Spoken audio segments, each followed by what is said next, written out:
Anish, you have a glass? Yeah, boy! All these people that dislike the ice, they get that. Great. This is really good. Why does it feel like I'm in a work Zoom, Anish? Can you? I'm going to need to take the controls away from you. I'm glad you all could be here today. I'm glad. Yeah. Everybody have a good weekend. All right.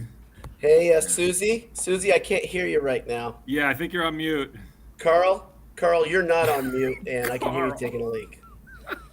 So, by the way, Gene is here, and Gene is he's put together the most. Gene. Gene is on like the legend Gene. Yeah. No, different. The other Gene. No, also perhaps. Yeah, but he put together a mega list of all the Purdue podcasts. Pretty awesome. Pretty good stuff. Did he? Yeah, he did. Cool. I didn't know there were any others. Hey, this was news to me. Too. Zing. Zing, got you. Just kidding. No, Love you guys. Yeah, Love all you guys. Yeah. No, that's the thing. It's so good about this. There's tons of options for people. I mean, I think this would be better without the shirt. That's the first thing. Pop that shirt off. Well, hold on. When Purdue wins some games in March, maybe take the t-shirt under the robe off. Deal. Yeah. That's hey, you guys set the bar. What has to happen for me to do the video podcast, whatever we call this? So week 16, second weekend. Week 16, you want me in a robe with no shirt? That's all? Yes, Your bar is very low. Yes. That is. Your bar is very low. Correct. I have ulterior motives here. If they make the tournament. What? That's not fair. I don't know. Have you guys looked at the bracket? Purdue, I don't think it's out yet. No, the other one. The Big Ten tournament bracket. Oh, do you know? Let's just talk. Can I just say this one more time aloud? The Big Ten hold on. tournament. Who are we, first of all? Welcome to the Handsome Hour. Okay. It's Jay, Boilermakers, and Niche here, back in our comfortable 9 p.m. Monday. Ooh, it's like this robe. It's so cozy. And the last time we decided just on a whim to do this, it was right at the time of and we stepped right on Dylan's when the other guys are doing theirs, and we were like, right. Yeah, that was rude. I apologize to them in person, by the way. So, yeah, I went on their podcast like 2 weeks later, and I did it. I'm not kidding. Wait a minute, you did an appearance? I did an appearance. Good promotion. Did you? Well, it was so why I did it though. It was because I got on Twitter and they were live, and then Dylan said, "You got to come on." And I said, "Okay." That's pretty much how it happened. That's all it takes. It's almost like today's basketball beat Handsome Hour. What I wanted to say out loud again was it's the Big Ten tournament is in Minneapolis. Minneapolis, of course. The center, what's known widely as the center of Big Ten basketball. Well, now it is. It's the northernmost Big Ten tournament of all time. Setting records already. No, I haven't looked at the bracket. What happens in the bracket? I don't even care. Nothing. I mean, it doesn't matter. It doesn't matter. I'm looking it up as we talk. I got it. So you had no point to asking. No. I looked at it because my brother sent me a photo of a screen on his phone. It's just like when he sends you videos recorded off the television. Yes. I do that sometimes. But here, let me run down. You know that all mine are. We all do it. So yeah, it's easy. I framed mine just right, so it looks legit. So Purdue's path will go on, of course, Friday at 11. Right? They'll play either the winner of Michigan State, Minnesota. Okay. If they win that game, then they'll play the winner of Northwestern versus Wisconsin, Maryland, or Rutgers. Right. Okay. And then on the other side of the bracket, it's harder. I really mean that. Because Illinois has to go against Ohio State or Iowa. I don't want any part of Ohio State right now. Ohio State's like a different team. And then from the bottom of the bracket, you got Nebraska, who's very, very tough. We'll play either Indiana, Penn State, or Michigan. So I think Illinois is going to come out of that side of the bracket, obviously. But I've said I wanted to match up with Nebraska in the tournament because they're the only Big Ten team that Purdue has not beaten this year. Pistol whip Purdue. They're the only team Purdue hasn't beaten in the Big Ten. Right. But they really beat up on Purdue. That's the thing. That's a legit. It was a close game. Nebraska? No, it wasn't a close game. It was that was not a close game. It was kind of, and then Nebraska pulled away. It was like decisive. It was decisive. The last 8, it was decisive. The last 8 minutes, they were up by 20 at one point. What? Yeah, and then Purdue made it. Am I in a time tunnel right now? Yeah, I mean, like it was the weirdest game of the year because it wasn't just you're right. Tominaga. Yeah, I know I'm right. Did I miss that game? You were huffing paint that night, clearly. Because it wasn't just Tominaga. It's Tominaga and the other guard, and then Mast was going off. And I don't think he's hit a 3 since. Right. So, yeah.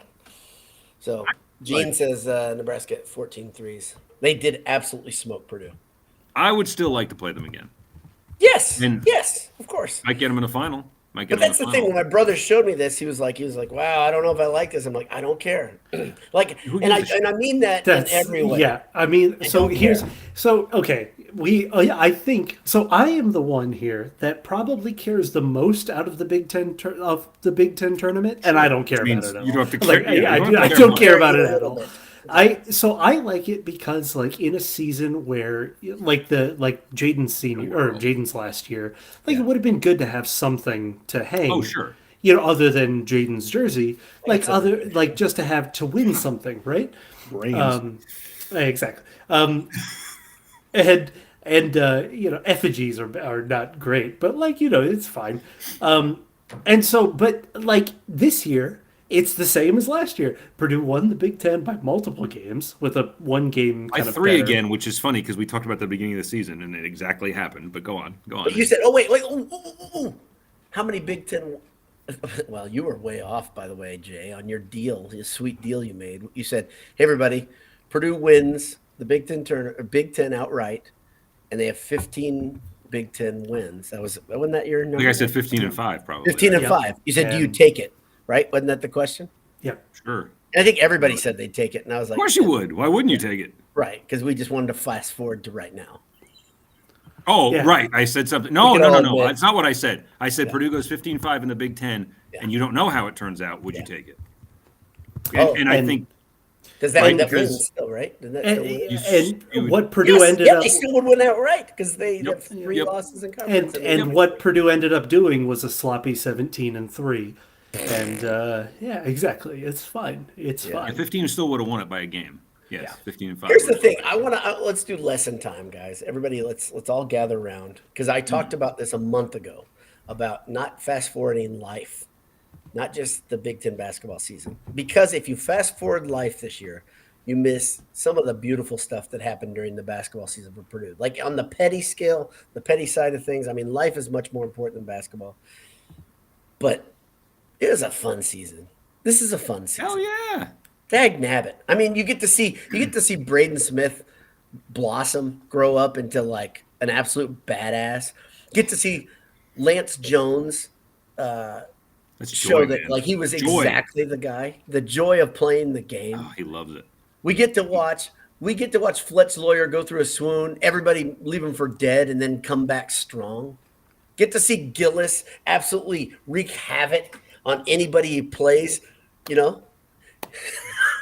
and then the National Player of the Year repeats, doing exactly. This is hard, guys. If you're not a very young person, you've got to understand there are very few LeBron James in the world. And here's what I mean.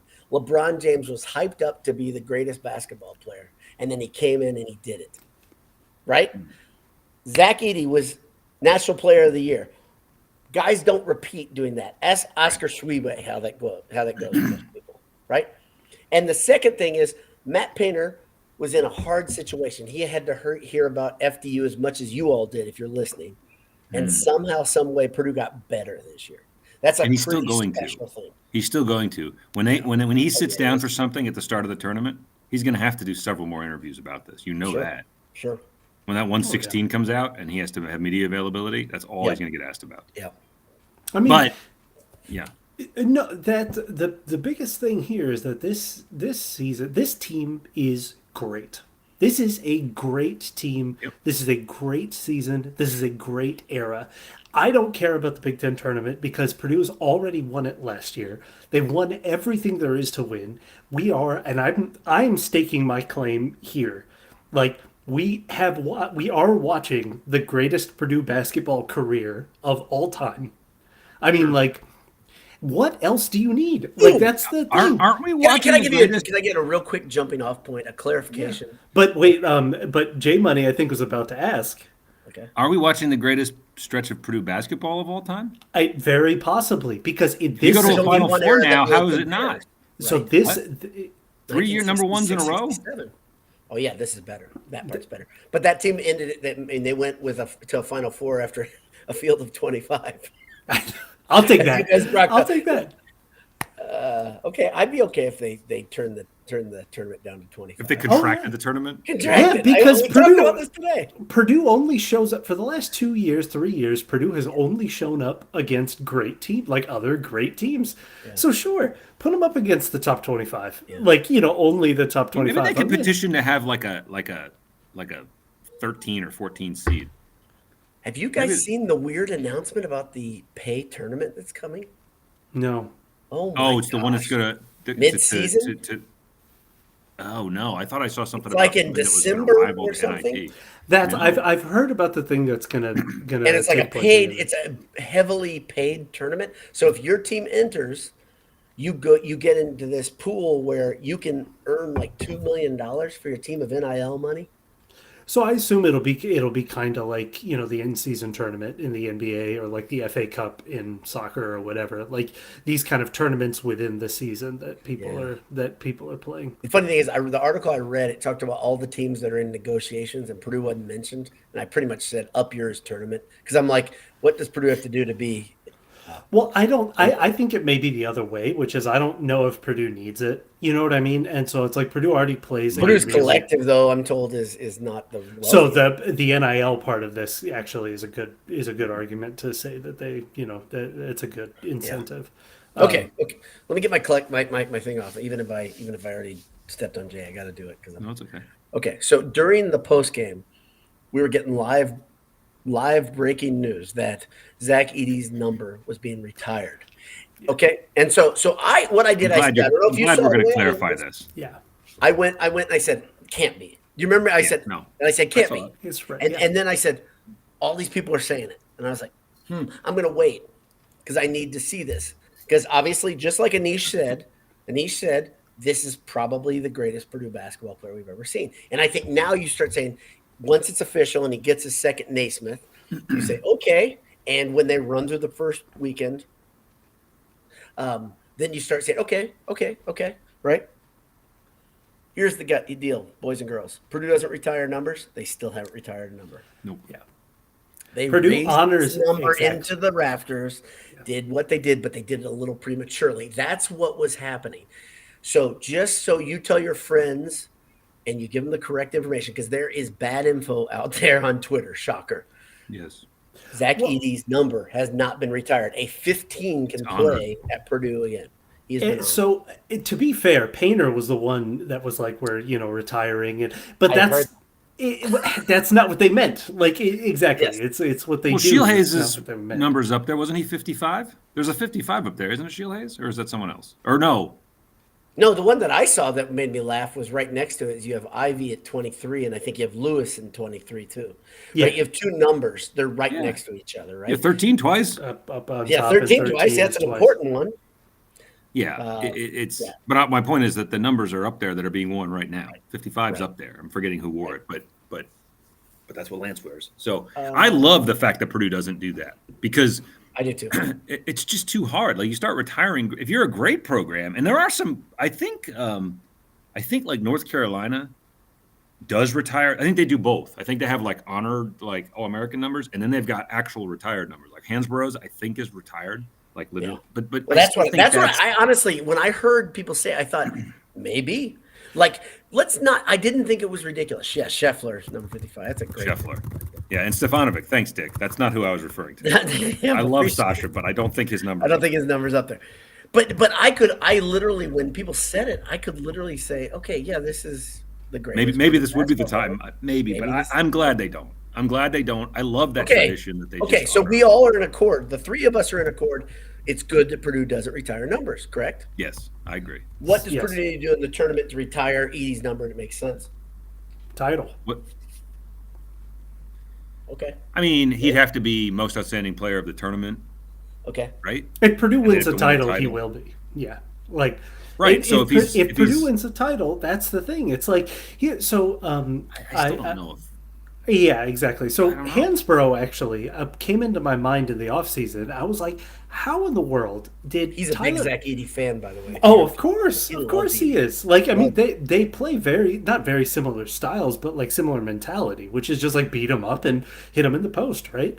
The I was like, there was the big thing about like whether he would be back to back player of the year, the first one since what's his name? Not Akeem, but Akeem's teammate, Ralph Sampson. Thank you. And so I was like, but wait, Tyler Hansbrough like stayed and was excellent. 4 years. And then I was like, oh yes. I clicked over and I was like, oh yeah, 2009 was the Blake Griffin year. And it's yes, aha, that's what happens. Man so among it's like boys. exactly. I mean, like sometimes a supernova like comes in, and like imagine being Tyler Hansbrough. Hansbrough got it once? He got it as a junior? He got hit just his junior year, which was I mean, like his junior and senior year are among the best 2-year stretches of all incredible time. college basketball seasons. I think he holds the distinction of I don't think he lost to Duke in 4 years. Whoa, that is awesome. That is awesome. I know he never lost at Cameron. I remember that being a thing that got thrown out there. But if he never lost at Cameron, then he probably never lost. This is all just coming out of the brain shelf space, Anish. And if this is right, it's just more evidence that I need to use my brain for other things. Yeah. But I don't think Hansbrough lost to them. I think you might be right. I can't because that was also a bad-ish Duke era. Like that's when they kind of were. I feel like that might even be the Daugherty. No, I'm thinking of North Carolina. I'm screwed. Yeah, no. Duke had a lull there. Maybe that was more like early 2000s. No, because Shire that was like Shire era, and so they weren't great, but they ended up winning a title. He's an awesome dude, right? Way, I mean, like John Shire. It's John Shire. You love everybody associated with Duke. No, what he's done recently has really cemented him as a really great dude. But so I was like, wait a minute, how did Tyler Hansbrough not? But he won it his junior year, and then he won the title his senior year. And so that's a good career. That's a good career. It'd be fun if Zach Edey one-upped it. All the same year. thing, yeah. Exactly. Yeah. Well, one-upped it because he'd do back-to-back, right? He'd be back-to-back player of the year. Yeah. But like, and we talk about like, these players. And again, Tyler Hansbrough didn't have the greatest NBA career, especially for Indiana fans kind of remembering him. He was exactly okay. He was exactly fine. But like, he's in that, I mean, he had a better pro career than Tebow had. But there are these players who are like phenomenons. And like Tyler Hansbrough, again, for those of you that don't remember, like Tyler Hansbrough was incredible. I mean, it's like, people, JJ. A lot like Edey in that he didn't have bad games, really. No. That's how you know somebody's really good, right? See, that's the thing. Like JJ Redick was a really, really good college player. And so there are those type of kind of players of the year, and then there are the dudes like Edey and Blake Griffin and Tyler Hansbrough, and and kind of all of these guys who are like, just like supernovas in college basketball, and then they become role players in the NBA because it's a different game. But that doesn't mean that the way it's like Tebow. It doesn't mean that the way that he dominated college wasn't also due to like their circumstance and their coach and their system and all of this, but they still dominated. It's a different game, and Edey is very much, in that conversation. He's an all-time great. Hansbrough averaged 18.9 a game as a freshman. It's just stupid. Dang it, man. I mean, like what? Yeah, it's pretty dumb. He was between 18 and 22 his whole career, which is talk about consistent, right? Just awesome. Shot 54% from the field for his college career. 54% from the field. And he wasn't Edey. He wasn't a center that just dunked it all the time. Yeah, he popped out a little bit, but he didn't. He popped. He was very much inside. Yeah. Yeah. I'm just saying he wasn't great. He's a great pacer too. He was a pacer. He was a pacer. Right. Yeah. Welcome to the Tyler Hansbrough Tar Heel Hour. Yeah, exactly. All right, so we're at a point now. Regular season's over. What? So this is what I wanted to say. The Big Ten tournament to me does not matter. The NCAA, like the tournament, the placement, the pathway. Like we already know Purdue is basically locked into. I think even if they lose the first game in the tournament, they're locked in as a number 1 seed. No Yeah, doubt. it doesn't matter what they do. No doubt. There's nothing there's to gain in this tournament. Ooh, And there's okay, no- here. Just to go on the Wayback Machine, and many of the people that are watching and listening will remember this. The Baby Boilers, I think, Etwan and JJ's junior year, played Minnesota in the Big Ten tournament and got beaten by 1,000. Is this the one where they barely made double figures by halftime? Yes. So if 11 at Purdue halftime? poops the bed like that, they're still a number 1. No, no chance. They're still a number 1. They are number 1. That would be their 4th loss of the season. Nobody else. Right. That's the problem. You've got the top 3. They are locked. I think you can't figure out. You raised this on your postgame. Who's the fourth number one? Exactly. That's going to come out of these tournaments. That's what they're playing. And the other point, I mean, we've been talking about this offline, but you brought it up on your on the Quickcast. There is no logical kind of team to supplant Purdue in the Midwest.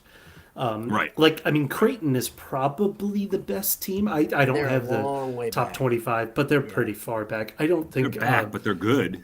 They're good. Like Marquette, the team nobody would be shocked. Again, like Marquette is a great team, but they're pretty far back. Like for conversations for a number 1.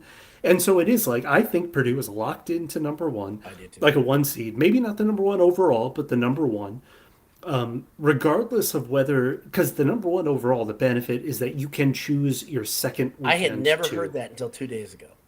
You can choose your second weekend? Choose your locations. But the Midwest is going to go through Detroit.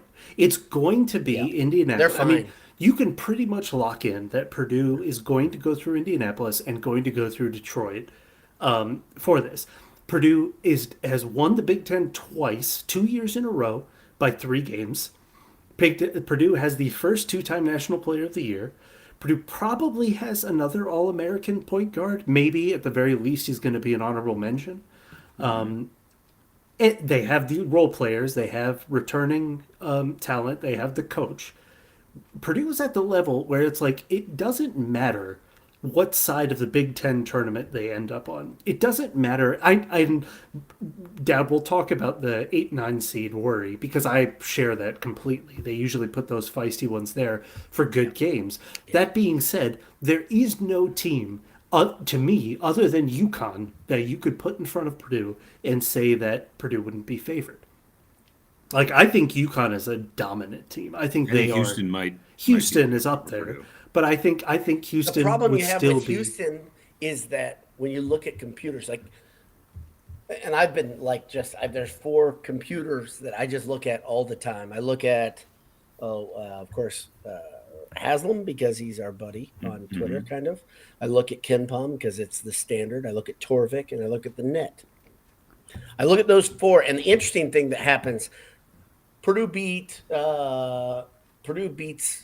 mediocre Wisconsin, and they went up in one of them. I can't remember which one. The net, I think. And I was like, how the hell?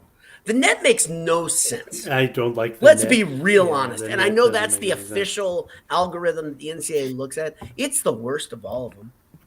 The fact that Michigan State is like 22nd, which means they're surely in. And I'm like, I don't get it. I don't understand the net either. Yeah, it doesn't make The much others sense. make a lot more sense to me. And I mean, like Torvik. I mean, Torvik, KenPom, Haslam are like all very good. unimpeached. Michigan State's still on the 8-9 line, according to Lenardi. Yeah. That's Right. the thing that's.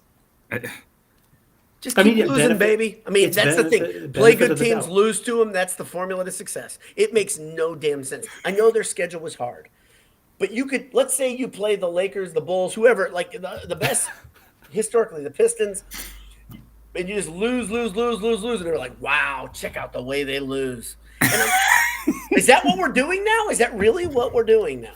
Because Michigan State is not that good. There are some Purdue eras where you could have surely said, hey, look at the way they lose. Look at the way they lose. 2012 Moral through victories. 2014. I like watching you lose, but I love watching you walk away. No, I didn't like it at all. I didn't like that. You'll like this one. Because the other thing that's so dumb is to look at these like bracketologies is what the matchups will be. And it's but right now the one they have the 8-9 and the 8-9 and the Purdue one, 8's Texas and 9 is Florida Atlantic. Do not like. Cool. Awesome. I don't like. Do not honestly, like it. If you look at it, they should get the weakest or the second weakest 8-9. They should. They've earned that. But that would not be it. That's a punch. No, you know why they can't get any of the other ones? Because all the other ones currently have a Big Ten team on them. Northwestern's an 8, Nebraska's a 9, and Michigan State's a 9. Yeah. So you can only have that one. But who knows? Who knows? But what I want to ask you, because this is what's very hard to do. We talked about how Purdue can't change anything about what they need to change until 2 weeks from now. That's the only time you can start to make a difference, right? What they've done this season is beyond. They've actually been better than last year. So let's actually take a comparison. We also saw this year. There are two comparisons actually. There's one National Player of the Year last year that was dominant, that took the headlines, they were set up for, the bar was set high and they exceeded every one of them. So far, they've met every one of them. That's Caitlin Clark at Iowa. I mean, they have also exceeded met or exceeded every expectation. Now, there was also a Heisman candidate. There was a Heisman contender. There's a defendant, back-to-back talk of the Heisman. That there were similar kind of coach kind of issues talked about. And Caleb Williams balled out, but the team fell flat on their face. Very flat. And so it's this is hard. not. It's hard to do. And again, I know that there were a lot of things with that circumstance that changed, but this is ridiculous. This is a high bar. Only the greats, only the great teams can actually clear this bar. The great teams, great coaches, great systems, great complementary players, all of these meet the mark. Yeah. I think Ted Berkey says Painter for Heisman. I assume he's talking about Curtis Painter. Curtis Painter 12. By the way, I actually referenced that yesterday on Twitter. Not a week in my life goes by where I don't think of that website. It's just it pops up in my head, and I'm like, oh. He had a little brush too. It did. It did. A brush. Oh, those creatives. That was a different creative era. It was a different creative team, and I don't want to disparage anybody. But holy moly. I think holy moly. They are so good now. And guys, back then, I got it. See, he's a painter, so we'll put a paintbrush in his hand. Yeah. Everybody, we're going to find out, one of our longtime listeners, watchers, Ted Berkey was on the creative team back in the aughts. Oh boy! I don't want to hurt anybody's feelings. Being a designer is hard. I know I'm a bad designer. So that's the thing. Painting a masterpiece against Mac teams.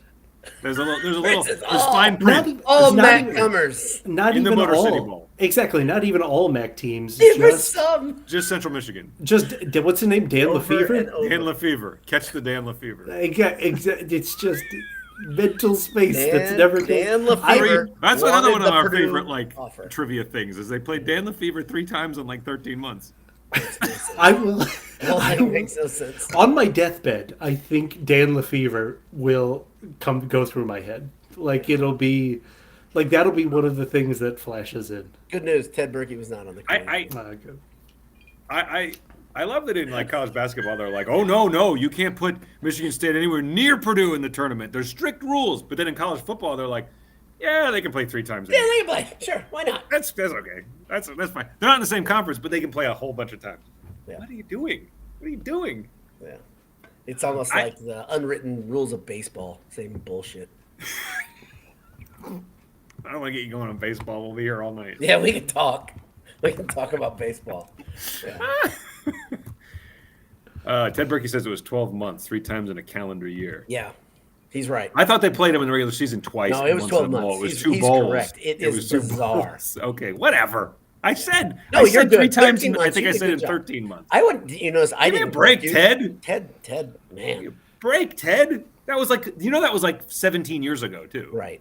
Get off his back, Ted. God. I will Jeez, stop give me a- today. Today at work, I talked about a program that I went through when I was at Purdue, and I was like, "Well, that program happened 12 years ago, so it very well might not be around 13 That program years since ago." been decommissioned due to technology having changed to a point where they're like, "Yeah, we don't do that anymore." Yeah.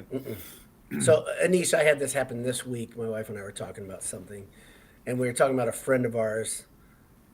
Is it during college? And we said, "Well, that's 30 years ago. It's a long time." Yeah. By anybody's measure, 30 years is a long time. was gonna There's say, not nobody- a human being that would not say 30 years is a long time. I think like a tree would also say 30 Right. A years is tree would be long like, "Yep, it's pretty long." time. It That's was pretty sapling back then. Yeah. 30. Ah. And yet there's weird little things. Like when I go back with my son, we were sitting in front of the little gas station just to the southeast of Cary, the little one that we've all been to many times. Yeah. And there's that little, Is that a marathon? you guys know there's a little drop off there? You guys know there's a little curb and it drops down? Yes. Yeah. We watched 2 young ladies get the gas and then turn to leave the parking lot and drive off the thing. Hung the car up on it. And I was like, that's been that way since before I was there. And then the only thing they ever did was spray paint it yellow, and that doesn't do anything. Yeah. I don't. Some things just never change, and that's what I like. It's comfortable. It's Right. There are some things that it's okay. It's okay that they haven't changed, right? That curb. There aren't many things on that campus that haven't changed other than that curb. right. Everything That's what has I mean. changed around Mackey and around Lambert. It's wild. Mackey hasn't changed very much. Mackey's changed a lot. Still the most roomy seats in the Big Ten. Totally Oh my comfortable. gosh. If I'm gonna make a special request, here's my request. You ready? Give me half of Mackey with seat backs. With real seats. Real seats. Yes. I'm not even saying I'm not half. I'm not asking for something Oh, ridiculous. you're saying leave some bleachers. Leave some bleachers. The paint crew stays bleachers, and then some other schlubs that say they're not going to spend it, you give them the option. Give me half seat backs so you don't lose the magic and the noise. And then you and I can go and sit and not feel like I'm trying. I'm not a big man. I'm not a small man anymore, but I'm not a big man. And I'm like, I have not been to a game. I went to 8 this year at Mackey. I have not sat at Mackey where I didn't have to turn sideways. That's a shame. I mean, that's really a shame. You're like a book on a shelf. You know how sometimes people put them up Exactly. facing out, and then the rest of them have to Can't be like find this. place to sit. Am I out of line at all here with you guys? You guys are both a lot more average size than I am, height-wise. Oh, it's worse. Are you kidding me? And in your leg room, man, I've got a know that 27.5-inch inseam. Your knees are in the guy's back in front of you, Yep, no matter there's what. nothing you can do. Yeah, imagine my knees. My knees Oh are my in gosh. 2 rows forward. I mean, to be honest, though, Ross 8 is not much better. You're touching the person in front of you. But I like everybody at Ross 8. Everybody. That's true. That's true. You get along with I everyone. like them all a lot. People should be standing at Mackey. I do think Mackey was loud, but just standing would reduce this. Or maybe every other row takes, or every other person takes turns standing and sitting. Listen, you guys know this. You guys know this, and Kevin in Albuquerque does not know this. I stand a lot at games. I yell a lot at games. I've also been yelled at a lot at games. I have been People don't like shouted down at Mackey so many times for making too much noise and yelling at inopportune times. Yeah, that's just your personality. Though. It's just me. It's It's to not do really with the It's nothing to anger. do It's with not the venue. vitriol. Yeah. It's just like nervous yelling, right? And so, I stand a lot, and then you sit back down. There's no seat there. I mean, that's absurd. It's a lot. It's I a mean, lot. they're standing. The seats are still painted to the 60. What year was it? Mackey's first season? 68, 69, wasn't it? Right around when didn't they open against UCLA? Who was like, Yeah, they opened it versus UCLA. I want to say 66. That's my guess. okay, So, well, but I was just going to say they were coming off a title, but that's back when UCLA won all the titles, so it doesn't really narrow it down. No. yeah. Cleanly too, very honest. Completely no problem. No problem. There's nothing. There was no issues at UCLA that were not on the up and up. Everything was on the up and up. The noodle comes in. 1969 says the noodle. I don't think the noodle is that old, but the noodle was making an age joke earlier. I don't think the noodle is that old. I think the noodle edges me out by just a little. That makes him kind of old. Yeah. Yeah. So, but I think I'm just guessing the age. Let me ask a question. Since you do all the recaps, because I can't figure out the internet to do them. It's hard. It is difficult. Internet is hard. It is. You were pretty bothered when they lost the games that they lost. However, I think if you look at a season and say, 28-3, pretty good. Well, I mean, let's look back now. Now, I know a couple times you were disappointed because you were like, I don't like the trend I'm seeing. I don't like where this is heading. It's not necessarily about this one loss. It's that I don't like the stuff I'm seeing here. A loss is not the end of the world. It's when I think that I don't like the direction. And you were a little antsy because of what you saw happen last season in February. Yes. Yeah. However, I corrected myself, didn't I? Well, I was going to say, looking back now on the whole body of work. Yeah.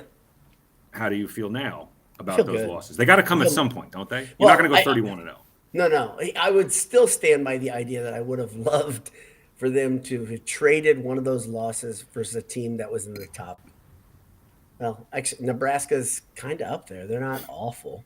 No, they're not bad. Right, they're not losing bad was, losing, like the problem is they really set us up to feel shitty about those games, right? You got Northwestern right out of the gate. You're like, uh-oh.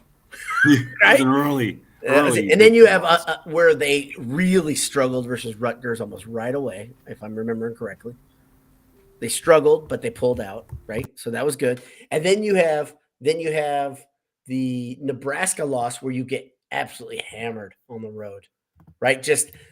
I know Justin doesn't remember that game, but we'll refresh that again. In the Ohio State game, you're like, holy crap, this is a bad team. They just fired their coach. This is bad. And then Ohio State kind of goes on a little bit of a tear. And they end up, Ohio State has 19 wins? 18 wins? I think so. They're floating around 20. Yep. Ohio State's 19. By the way, 19, these teams are exactly the teams that have beaten Purdue the last 2 years. Yes. They're not awful teams. They're pretty okay teams. Okay. In the last 3 years, probably the IU teams were the best teams that Schultz brought that up, and I think it's a fair point. Which is fair. Those were very flawed teams, though. They weren't good. Great teams. And Uchifino, which Purdue had no answer for, and that's the reason they won. Purdue played many great teams during that stretch and did not lose and handled them. Right. Most of them were not close. Like most of them were not in doubt, right? And that's the thing. I know sometimes people get. And this game against Wisconsin, by the way, I saw a few people saying, well, only 78-70. It was 78-62, I think, with like 155 to go. That game doesn't bother me at all. It was the game doesn't bother me at all. By the way, I know you're not a gambler. Did you realize what that steal did? 10.5 was it? 10 it was 9.5 was the spread, and Purdue was up 10, and that guy stole that. Yeah. Yeah. See, this is the problem. This is the problem with it being this close. Again, I say it as somebody. I say this as somebody that has placed a bet or two. This is weird. This is weird. I know that we just got to get used to it, but this is weird. I don't know. This is the old fashioned. This is where I'm talking about my back in my day. But it's just to circle this back to whether we're talking about the time of those losses. The loss to to Nebraska. Yeah, that made Purdue and Nebraska both 3-2 in the Big Ten. Yep, it was early. Yep, and Purdue 3-2. Purdue finished 17-3. The wild thing about that loss, okay? Everybody's like, I don't remember one, and I mean this. I don't remember one Purdue fan panicking saying they're not going to win the title. Not one. Nope. Which is pretty awesome because everybody, even guys like me who was like, I don't feel great right now. Still didn't think they weren't going to win the Big Ten title. Right. No, it's like there was no Illinois is underperforming. Michigan State is underperforming.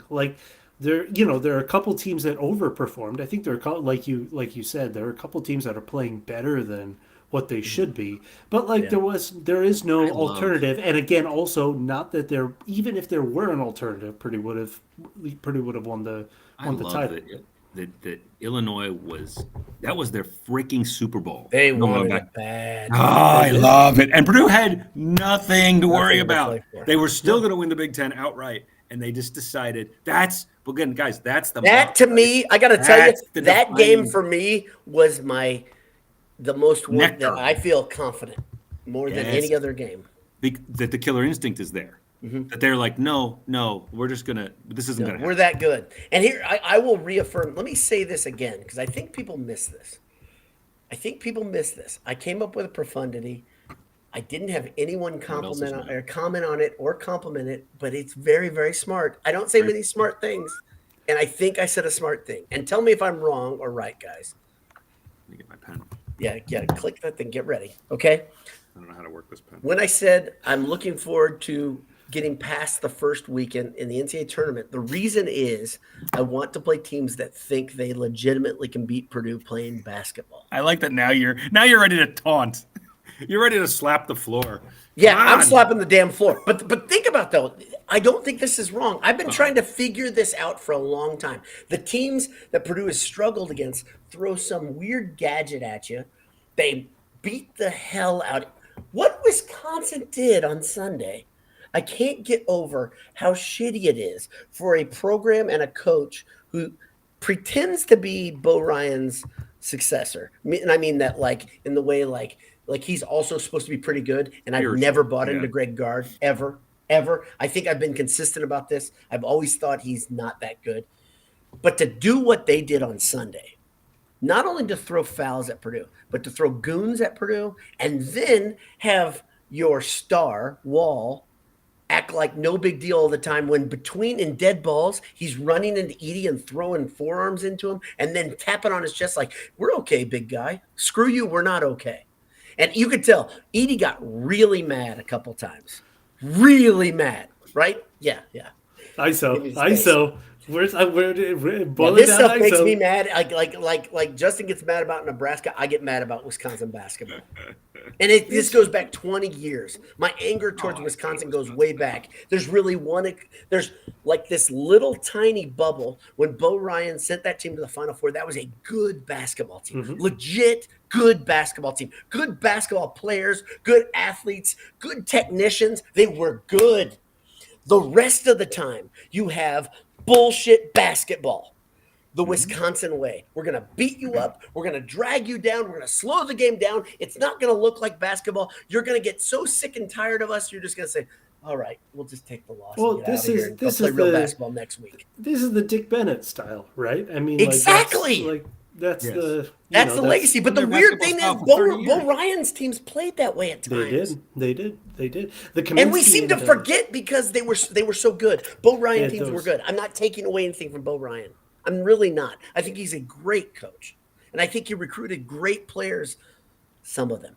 But then I say, why would you stick around in this system? You're going to play this brand of basketball for your entire career, where it's just like, I'm going to say for today's theme is punch a guy in a gut. Because we're going to have every 2-3 years, we're going to have a guy that everybody in college basketball hates. Fact. Go back and look at it, Wisconsin basketball. Go back and check it out. And now they got Tyler Wall, who is not like Davison. No. He's not man enough to be like Brad Davison. Because Brad Davison grasped and held on to his jerkness like the kid at Duke. What am I talking about? The guy who was Grayson Allen. Yeah, Grayson Allen knew he was an a-hole, and he embraced it. So did Brad Davison. He embraced it. Tyler Wall's not man enough to embrace it. He's going to act like, we're all buds out here. No, you're a jerk. You're a jerk, and you play a different brand between. By the way, when the whistles are over, that's when you kind of talk to a guy and you get along. Not Tyler Wall. Go back and watch the tape of the way he treated Edey in the dead balls. That stuff made me more mad than anything else. Sure, goons are going to goons. Winter is a goon, okay? Maybe one day he'll blossom into being a Wisconsin goon light where he can throw a jump hook in, right? And then Crowell, he's a goon. He's a goon, but he's a slightly skilled goon. Tyler Wall is supposedly a guy who plays basketball. He's got a nice spin move. He can pop out and shoot. He's skilled. Deep. He's skilled. He's skilled, but he acted like a complete patsy, a complete punk. They got Star. Star is good. He's a good player. Store's good. Store's good. Store. He should transfer again. He should get out of there. Blackwell, get out of there. Run for the hills. You guys are both real basketball players. Blackwell was good. Blackwell was good. I know. I'm saying. So similarly, first of all, I've felt that, and I'm sure that this is going to come back to bite me in this tournament, but like Izzo is past his prime. Izzo hasn't really had a relevant team for a while now. Again, they haven't been terrible, but like they haven't been terribly relevant since maybe the Jaren Jackson years. Like that's when they were great, and since then they've been fine. Like they've been fine, good, but they haven't been really. I regret to inform you they were in the Final Four in 2019. Exactly, but like it was like a 10 seed Final Four. It was like one of those stupid. It was like one of those. But that's the one that cements Tom Izzo's legacy. Yeah. He's a great coach. Great coach. But like putting together teams like that is not that. Brad Underwood, like again, can recruit. Illinois can pay. Illinois' NIL operation is probably better than Purdue's. And like, but again, it's like, so Illinois has become what the Mark Turgeon basketball was, like the now we're getting to Anish's favorite. Exactly. Just absolute frauds, where it's like you've got these talented 5-stars, 4- and 5-star rich rosters. They don't make sense. They don't play together. You can't point to a play style from year to year. At least Maryland fans are a little more fun than Illinois fans, who are just the worst. Can I put Brad Underwood in the? Can I have him as an honorary Fran? Can I have Brad be an honorary Fran McCaffrey if he again does not get out of the first weekend with this Illinois team? He's close, man. He's close. Because this team's good. This is special. This is special it's a because. Good team. Yes, a really good team. Here's the thing I want to challenge you guys on, and this is I'm going to challenge you. Future Boiler Dowd is going to challenge you right now. Nice. And the thing is, and we've all done this, right? You see like a YouTube clip or something of a matchup from 10 years ago, and you're like, wow, that was a good game. Those teams were so good. There's 4 pros on there. There's 2 All-Americans, right? You watch, you're like, wow, we didn't know what we had then. Okay, Purdue versus Illinois, we knew what we had. Okay. Those are really, really talented teams, okay? Mm-hmm. You've got a lot of talent all over. And I think at the end of this, it's going to end one of 2 ways for Illinois. One, it's going to end like, was it San Diego State last year that made the run because they had a bunch of old guys playing guard? Illinois has men on that team. And I could see Illinois breaking that curse for Brad Underwood and them getting to the Final Four. Oh, yeah. Or I could see them absolutely wetting down their leg and losing in the round of 32. I don't even know what the bracket looks like. I can see them losing in the first round, absolutely. Yeah. And I say that again. We all say that as Purdue fans. We get it. We know. Right. We know. But it's we know. But here's the funny thing. Jay mentioned this in the middle of the season in our internal conversations. Purdue still has the higher ground on Illinois in every possible way. Oh, yeah. Matt Painter. So there'll be a post coming out. I'm waiting for the right time to strike about this and I think now is the time, now that the regular season's over. But analyzing Matt Painter, people can say whatever they want about Purdue. Matt Painter has been to the second weekend, I think, like 6 times. Right. So, like, 6 times. Those guys have been there 0 times. So, like, by the way, not long ago at Boiled Sports, we called the Sweet 16 Matt Painter's ceiling. The floor. Not long ago. Yeah. 2018, we were talking that way. Do you remember that? Yeah, of course. Because we said he keeps getting the Sweet 16 and that's it. And we almost got to a point where we were, do I say spoiled by a Sweet 16? Oh, yeah. Yeah. I mean, okay. Yeah. That's a good season most of the time. Yep. Top 3 in the Big Ten and winning the Sweet 16 and getting to the Sweet getting a 4 or 5 seed, going to the Sweet 16, playing to seed year after year after year. I mean, it is. You're probably around the 15th best team in the country, and you get about to the 15th best place in March. Yeah. It's only been these last years when the team has taken a jump. When Purdue got its first number ones, man. Speaking of posts, it's like it feels like not that long ago when I wrote the post about Purdue and Maryland being the 2 best programs of all time to never have. A number one, like a regular season number 1 and overall. Notre Dame's right there, right? Notre Dame is there, and then there are a couple teams like Creighton or something like that. Like some of those like always. Notre Dame though, they're and I say they're at astoundingly similar to Purdue. Yeah, but then now after the last 3 years, it's like number one is routine. Like we don't really celebrate when we're number one. I don't honestly. I'm going to be entirely honest. We're recording this on a Monday. I didn't check the polls. I actually don't know what Purdue is. I don't know what Purdue is right now. Third. I bet they're three. Yeah, and so, but like during the baby. But how Boilers different era, is that from a year ago? during the baby Boilers era?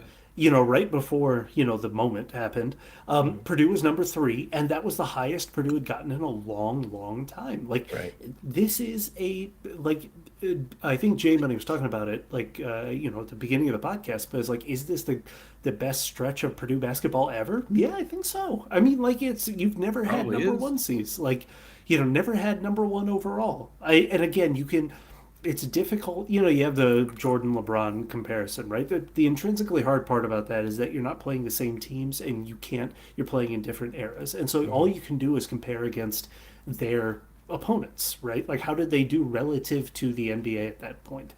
Relative to the Big Ten right now, Purdue is head and shoulders above everybody, right? This entire era of it. They've got I think there was the stat that in the last 8 years, Matt Painter's won the Big Ten 4 times. I mean, it's like and I don't think has finished under 4 any time in that stretch, basically since the bad stretch. Right. I think it may have. 2020. Well, no, 2020. 2020 was the one. We forget because everything got erased. Because it doesn't count. It doesn't count anymore. Yeah, exactly. Right. Sorry, no bracket was released. Exactly. We don't know. Maybe Purdue was in. Purdue probably was in. Yeah, exactly. But it is just like the speaking to the point of at the beginning of the season, we just wanted to fast forward to this point. The season not only wasn't as painful for me as I thought it would be immediately after the FDU loss. It was so joyful. It was so joyful because Braden Smith turned into an All-American point guard. Zach Edey got better. All of these players, all of the supporting cast came back. Everybody. It's incredible. Brandon Newman. That right there is enough. That speaks to the mindset of this. Yeah. I mean, again, this is not I don't think a unsaid secret here, but Micah Shrewsbury was pretty strongly on the recruiting trail for Ethan Morton, right? Right. You're looking at that Notre Dame team. You're telling me they couldn't use Ethan Morton in the starting lineup? I mean, he could have gone there. He could have walked there and started. Yeah. And because he's a good dude and a great locker room guy and a good culture resetter, all in. I bet Shrewsbury would have killed for him. And it didn't even seem like he took a sniff. Braden Smith was offered over $500,000 from Gonzaga, and he didn't even entertain it. He was like, "Why would I leave?" Zach Edey, I know he's getting paid $1 million through the NIL, but Zach could easily be a pro. And coming before the season, I know that this was Do we not call people that make $1 million a pro? Yeah, well, because I've never made $1 million. Jay, what's it like to make $1 million? I know. Jay hasn't made $1 million either in a long time either, but it's the other. Come on, it's a bit. Come on, you're fooling yourself. No, it's way higher now. I just had to feed that. Oh, I see what he's. Thank you. Very good. Thank you. Yeah. I don't remember what that's like. Exactly. Yeah, exactly. $1 million. But he could have gone and started his professional. He could have started his professional life early. Yeah. You know what I mean? Yeah. And kind of moved on. And it's just nobody wanted to do that. Everybody came back.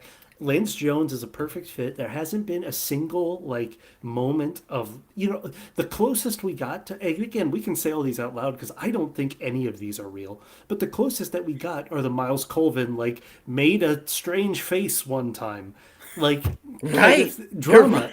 That's the closest this team has come to any sort of. You did make that strange face. That's a good point, Anish. I forgot. Yeah, exactly. But this team is all in. They've all came back, and they all exceed. Everybody got better. You know what I mean? Yeah. What you were saying, how is this different? Fletcher Lawyer went into the tank last year and never came out, kind of looked like a shell of himself. His best game after jumping in the tank was against FDU. People forget that he actually was hitting shots at the end. From the corner, it was Lawyer. There was nobody else. It was Lawyer and Edey pretty much, right? But then against Illinois, I mean, he had a good game against Michigan State, but then against Illinois and Wisconsin, like we were like, oh, he's back. Like, I liked seeing it on the road. I liked seeing it. I did too. It shows what he's made of, right? Again, that's the thing. It's like, okay, he's got a little steely eye to him. The problem that he's got is, I'm not gonna. No, but I mean, like, I was trying to make the worst backhanded thing ever. He's not a great defender, you know. And sometimes, and the other part of this is that polite. he's put in enough work to have confidence enough in his shot to never stop taking it. Right? That's like saying I'm not a great dunker. It's true. It is true. It is. But you put in the effort. J-Money. I do. You can't fault my effort. No, I don't though. I don't. Yeah, I'm not. But to me, it's like the journey so far has been so fun. This has been my favorite 2-year era of Purdue basketball in a long time. I think part of the reason you find it so joyful too is there's a tomorrow every day. If you don't win, it's not over. And I think I think we're all the same. And I know there'll be someone in the comments who's like, I'm not worried at all. I think we'll all watch the games the same way, like this in the tournament, and it will not be as fun. And I think we've all kind of agreed that if you do stomp the first team, like we kind of think they will, and then you win that 8-9 game. I'm going to be real. I absolutely think they're going to, and I'm with you on that. You sold that to me weeks ago, and I think you are so correct. And it's going to be in Indy too. Think about how they just went into Illinois. Yeah, like it's going to be that. It's going to be them saying, no, we're going to just squash. It's going to be like that, except there's no Terrence Shannon to be found. Mm-hmm. That's the thing. This Purdue team, guys, last year you wondered, like, if it wasn't Edey hitting shots, you're like, okay, who's going to knock down a shot? Right? You're just, okay, I don't know. I really don't know. This year you're like, okay, if he's off, then he will, then he will, then he will. There's 4 layers of people that can knock down shots. I mean, so let's go through that actually. Like, to me, I mean, obviously the sun around which everything revolves is Zach Edey. Which is what, again, like the ankle turn was like a little bit heart stopping, but that is what it is. Smith's bothered me more than Edey. So we're getting there. I will stick by that. We're getting there. So but I think I think like Purdue could make the Sweet 16 just on Zach Edey's back, right? Like I think that can happen, right? But like Purdue's, I don't think that he is more important, but I think to unlock everything this offense can be, that like Braden Smith's control and Braden Smith, particularly that mid-range jumper, that he just like that high screen into the mid-range as the guy is either sagging or shading onto Zach, that mid-range jumper when it's hitting opens up so much, because then if they hard hedge, it then like moves to, like, he's able to open up passing lanes, right? And so that, like, when the offense gums up, that high screen into a long to Braden Smith with 0 arc on it jumper, it, like, as long as that is going in, and it has gone in all year, he's good. Like, this isn't like it's not, we're long past thinking Smith is, I mean, like, his flukes were last game where they're just, where they're barely falling. I mean, to me, and even as a point guard, he's a good shooter. But as a point guard, let's not even talk about the shooting. Let's talk about the decision making. All of this. Oh, the bathrobe's coming off. Let's not even talk about that. Like, I didn't, in as much as I heaped praise on him last year, I didn't trust him with the ball last year. Like, you could tell that he was, like, you could tell he had the vision, but it was almost like either his mind was a half step behind his body, or or vice versa. It just, like, it wasn't in sync. He wasn't feeling the game. Like, he had these moments where you could see it, where you could see what it is this year, but it's still, you didn't, you weren't, at least for me, I wasn't like completely comfortable with the ball in his hands like the entire game. I was like, it's just a countdown until we get Zach the ball, and he will deal with things. Right now, again, Zach is still the sun around which everything revolves, but I want the ball in Braden Smith's hands, like, at all times. At all times, he will figure it out, make the decision, and the ball will get to Edey. But, like, that trust that you have in that I have in Braden Smith, it is night and day different than last year. And to me, it's like when a lot of people on the outside in will see this, the Purdue team, and it's the same names and it's the same folks, like the jump that Braden took this year is why Purdue is different. The perfect slot that Lance Jones has, that's why Purdue is different, right? So so my son being a smart ass. First, he put on the live stream of this podcast on the screen just to screw with me. Okay. But the second thing, he just put on the Purdue versus FDU game from YouTube. Okay. What's wrong with him? Much. A lot. That's Purdue commit. Purdue commit LBD. Okay. I want you guys to. I couldn't have done this, honestly. Who was the starting five for Purdue versus FDU? Who was the starting five versus FDU? Yeah. So Edey, Smith, lawyer. Yep. Easy. First. Okay. You say first. Okay. And Gillis. Good guess. First Gillis. Okay. Who are those two, Anish? That's really the question. You're right. It is Smith, Lawyer, Edey. Who are the other two? It's first, isn't it? I'm not going to say yet. Anish, I want your two guesses. And I don't want to look in. Don't look in the margin. No. It's here. Here. I would say Gillis, and Newman didn't start, did he? I don't know. Because you have to tell me. I can tell you, I wouldn't have gotten this right. I think it was Ethan Morton. Okay, Morton. So you say Morton Gillis. Morton Gillis, I think. I'm not looking. It was Smith, Lawyer, Newman, Gillis, Edey. Newman. See, I had a feeling towards the end of last year, for some reason, Newman was getting, or not for some reason. Remember, Newman had a good game in the Big Ten tournament. Oh, yeah. I did not remember that. I vaguely remember he had a good end of the year, and I was like, yeah, look at all these good guesses. You've got Jenkins over here. Jenkins first. Someone said Newman started. The Noodle knows. Good guess. David Jenkins. That means the Noodle went back. David Jenkins. That's because he's a glutton. He's a sadist. So I just went and looked. David Jenkins, 26 minutes, so the most off the bench, and not a good game. 0 of 3 from the field, 0 points. What? I mean, the thing is, if Lance Jones has that shooting night, that he's still going to be playing the hardest defense, right? That's why Painter recruited him. And so to me, Lance is still an upgrade there. Again, even if that offense doesn't show up. That again, this is a night, and then there's the athleticism that Lance brings in, right? He's pushes the ball. Cam Heidi is just a completely new Heidi, and then I think the last man off the bench right now is Miles Colvin. This team is so much better than last year's. It's just night. Okay, what was the first shot of the game? The reason I know this because LBD just played it, and it pisses me off. I just got totally rattled watching the first play of the game. Why? I haven't watched this game, by the way. I have not watched this game. Neither have I. Don't do it. Don't do it. I told you it would piss me off. Listen. What was the first game? What was the first shot of that game by Purdue? What was the first? I have no idea. Air ball by Edey. An air ball by Edey. Talk about an. Why are we doing this? It's still running. I don't know why he's doing this. Just to be a jerk. He said he wants to watch to make it. you sad. Yeah. Gracious. No, he doesn't.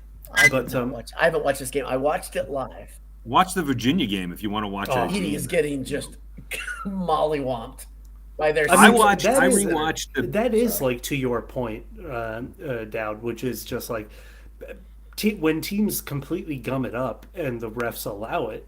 Yeah, sure. Then that's when it's going to be in the danger zone. But to me, this team is completely differently and better equipped to deal with that. Yeah, this sucks. I'm in hell right now. Okay, people just said, Alex just said this is an all-time moment.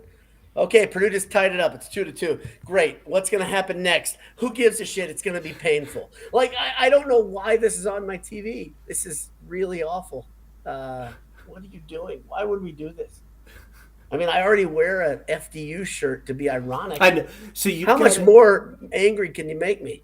So damn it! FDU hits a 3. They're up 5-2, guys. No, I don't. I want to punch you in the crotch every time you wear that shirt. I understand why you want to do that, but you got to understand why I'm doing it. I want the taste out of my mouth. I don't get want it. So now I'd say retire it now, unless Purdue back-to-back loses to a 16 seed. Which again, if that happens, then And then you'll have to get a Norfolk State exactly. shirt. Then you Longwood.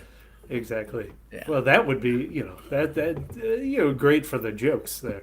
Yeah, that's right. So yeah, I mean, like this team is completely differently and better prepared for it, and so like it's night and day. The fun part is that the season was not as painful as I thought it would be after that FDU loss, because I thought it would suck to experience that loss after every Purdue win or loss, like every national moment, and it turns out that because of how good everybody was. And because of how everybody came back, and again, we haven't touched on this yet, but it's like, because Matt Painter is Matt Painter. He's not Brad Underwood. He's not Greg Gard. He's not Tom Izzo. Like, he's Payne. He is the best dude. He says the right things at every moment. He treats his players well. He still pushes them to get better. He is loyal to them. The entire team went to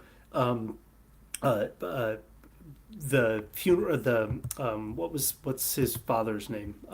Like Lance's father's name. Like I had it here, but like Lance's father's funeral before he even joined the team. Right. It's like that's an incredible moment. That's an incredible thing to do. This, like every big and small moment of this team was so good and positive, and like completely not ignoring that Purdue lost to FDU last year, because that's what Banner said. It's like you've got to feel it, you've got to hear them. We did lose. And the other thing he keeps saying is like he keeps grouping in, the St. Peter's and the North Texas loss like in with this. He was like, I was coach when all of those happened. That all happened. So he's acknowledging it. He's not minimizing it, but he's also like putting up, like running this program that is so positive that's just like it's the season was a joy. And I midway through the season, I think we all realized like, hey, I kind of just want to do this forever. Like I don't want the tournament to start, because that's when like that was Boiler Dow's realization, and I thought said so well a month ago, saying you don't want to speed up time. Time moves fast enough. This is fun. Why and now the agony starts. Yeah, now the agony begins. Right. Now the agony begins. Exactly. But again, I think it's going to be different. I mean, like the Arizona game impressed me so much with the like Purdue showing in Indy. I mean, like it even with a significant number of Arizona fans in the crowd, it sounded like Mackey. I mean, like it was roaring, and the players treated it like it, and it was a close game. It was a great game, a heavyweight fight. And like in Indianapolis and in Detroit, like that is a great path. And so that is a great path. Everything we've talked about so far. So the Indianapolis game is in it's in the field house. Yeah, field house. Right. You and I both tripped on the. Yeah, the Banker's Life Conseco. But that's that to me is so much better. Being in a basketball arena is so good. Yeah. And I know the NCAA changed that a couple years ago. That was a great move. Great move. It doesn't go to football ones until you get to the Final Four, even the regionals now, which I love. They made an actual good decision. Real good decision. Like, because they used to have the regionals. They used to put the next year's Final Four in one of the regional finals. So they would kind of test run it. That's why I was in Houston that one time, or more than one time. And they don't do that anymore, which is so good. But then the Final Four is so bad. By the way, the noodle says he can see the reflection of the game behind you. You can only see part of it. Yeah, I don't think this is a really good thing. I'm messed up right now, guys. Like, I'm not kidding. This I know. Is not good. We've lost you. Sorry. Like, if you guys want to see like just a little bit of glimpse behind the curtain, this isn't all the way there, but I'm pretty pissed off right now. And like that's the thing. Like it's irrationally angry. I'm like, this is what having a teenager is like. They like, hey, how can I don't think he intended to do this. He said he was going to. Oh, yes, he did. Yes, he did. Man, I can't take my eyes off. It's like a horrible car crash. And see these a-holes beating up on Edey. And a second ago, Smith, this guy took a flop. I don't know if you remember. You probably don't remember it. I don't remember it. All blurs together. I've not watched it since. I don't think this is entertaining. I can't believe you're watching this. I don't think it because they're on our side, most of them. So I don't think this is good for them either. So. Dick Silverwagon says he can see what I'm saying before I say it. Well, I'm just predictable then, I guess, Dick. I mean, that's not what he meant. I don't know. He stopped. Noodle says he's going to submit a takedown notice to YouTube. Yes, please. He's going to submit a notice. complaint to YouTube to take it down. Due to this hurting my feelings, I would like you to take this. You think people don't do that? My feelings are very hurt. Please take this down. That happens all the time. And guess what? I don't like how this made me feel. That's the sad thing. Please remove it. Please remove it. It hurts me. So we hit. Right, So the I game's don't. off, by the way. The one thing though, I don't know if we hit that the senior class. So the senior class being the winningest Purdue senior class, and they're probably going to be eclipsed by next year's senior class, and they are probably going to be eclipsed by Braden Smith and Fletcher Lawyer. Again, So here's the thing. Yeah. So do you think, because I've thought, and I shouldn't do it, but I've thought a little bit to next year what things look like. Is there a bit of a swoon to start? Here's the thing. Even a swoon, right? When I say like a little lull, whatever you want to say it, right? It's still not going to be much of one. Painter is so good at getting teams ready that aren't supposed to be good. He is. This is where you want Matt Painter more than anything. This is his magic area. So the thing about the Carson year was that we were kissing the season goodbye in December. It was the opposite of a Purdue year, what our stereotype of a Matt Painter Purdue year is, which is like November, December championships were completely out the window, and then all of a sudden, not only did Purdue we all know how it ended. We all know that we made we watched Carson Edwards do magical things in the tournament and Ryan Klein and all of these things, but they won the Big Ten. And it's not only did they win the Big Ten, they won it outright. Yeah. And so it was like at Northwestern, is that correct? Yeah, something like that. I don't know. But like that's the kind of thing where it's like, yeah, I could see that. That's back when they handled Northwestern. It was no big deal to beat Northwestern. But yeah, I could see it because Painter's already done. Now that you have a superhuman, you're going to struggle versus Northwestern. Of course. Well, of course we will. There's a schedule to have a superhuman next year. As Indiana, as our southern Indiana friends can tell us, things change in that realm from minute to minute. But you hate to see it. Yeah, I do love what I think. Brother, you said this on one of the post games. Is the people out there who think it's over, that Edey's going to be gone and they're Purdue's going to be so good. They're going to be so good. They're going to be so good. It's so fast. It's going to be so fun and so different from what you've been watching. Somebody mentioned TKR over here, and I think TKR is like the most interesting of all Purdue players next year, because you're like, okay, now he steps into a role that should be akin to like Travion Williams, right? Yep. But faster. Oh, he's more athletic than Travion Williams. Travion Williams. So do we want to save our conversation about who we think the odds-on favorites to not be here next year? We don't talk about that yet until after the season. We don't talk about Bruno. We'll talk about sometime that in April. No. We don't talk about Bruno. That's right. We'll talk about Bruno. Yeah, if you sing that, then that'd be awesome. It's already stuck in my head. I'm singing it. I know that's a problem. I'm singing it in my head. It's a banger. It's a banger. No, I think so. Here, I'm going to say, if we can for a second, because we've got a 4 or 5 day break until Purdue plays again on Friday. So I think it's okay right now to kind of take one eye and look to next year. Like we've done that a little bit in the past. The one concern that I have is, can Painter wrangle? I've said this before. My biggest concern is, can he wrangle the personalities, the egos next year? Because I think you've got special egos, right? This coming in. I might be wrong, but I don't think I am. And I'll tell you why I don't think I am is I think this class and the people that are returning, because I think there are people that are going to return. Some of you might be shocked at some of those that return that are really, really good basketball players and really believe they're good basketball players. And they're going to have to do what these selfless guys have done for the last few years. I mean, Zach Edey's not normal in that he split time with Trey Williams. Trey Williams is not normal that he said, yeah, I'm okay with not starting.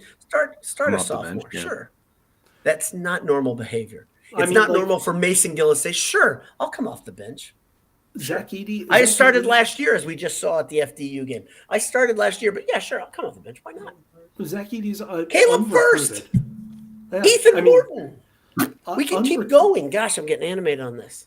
I mean, there's a unrecruited. bunch of guys that have sacrificed.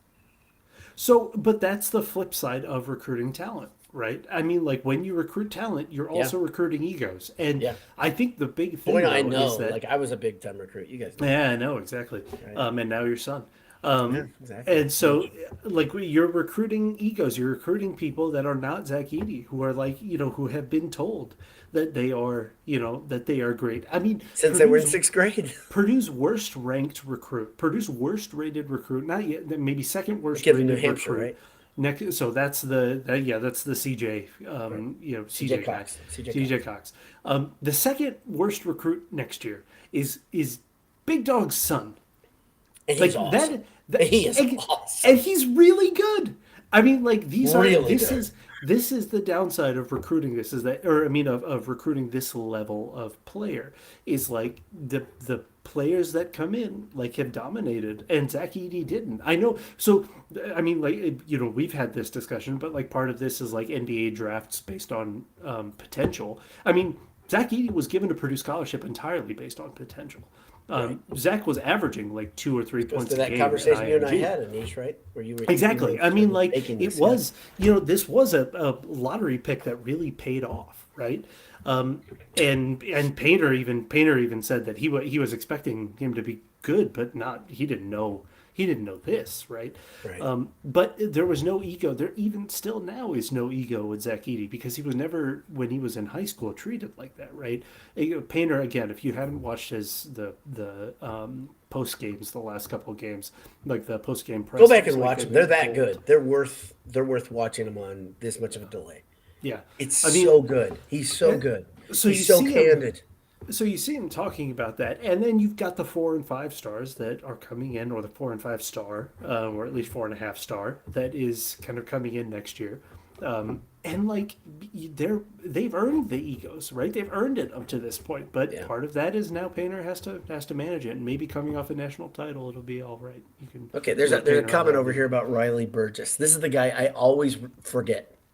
Every time I think about this class, and it's nothing against Riley Burgess, I've tried to like really put them in my mind because I'm like, they're signed, they're coming to Purdue, and that's when I start saying, okay, I need to know more about them. But Burgess is the guy I always forget. Man. He's a stud. He's really good. He's really good. So who's the guy of that recruiting class? And I don't know, Jay. I know you dislike recruiting as much as I do. I think, if not more. Yes. Okay. But who's the guy that is going to surprise everybody? Because Catchings isn't going to surprise anybody. He will, but in a different way. I mean, he's real good. He is something else. He's a 5-star that Purdue got under the cloak of a 4. Oh yeah, but there's nobody coming in who, right? Like you were just describing, like the worst guys in this class. CJ Cox, like nobody's coming Cox in is a classic Purdue. There's Lance Jones. We want you here because we think. What'd you say? Lance Jones is a freshman. You know what I mean? Like he's a winner. I mean, it's like PJ Thompson. It's like these are winners. Like you just want winners. Like here. To me, I've been talking about Banter as the guy. Like he's the guy I always don't talk about, but he's always like, you think of redshirt?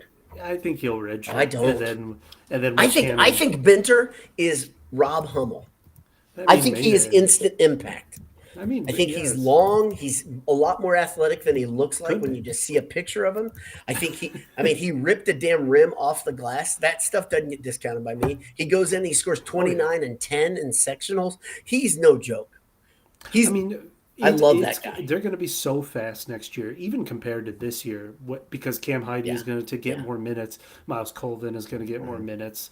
I mean, Braden Smith is going to take a step forward. I mean, next year it's going to be his team. It's getting like him and Catchings probably, and so it's like. But I think it's going to be Braden Smith's team next year. So it's like, I absolutely think it's going to be just night and day. The style of play is going to be night and day different. It'll be fun. I mean, like, and again, we saw this in 2018. There was the ensemble cast, and 2019. It was a dynamic guard that was leading Purdue, right? And around, pieces that fit.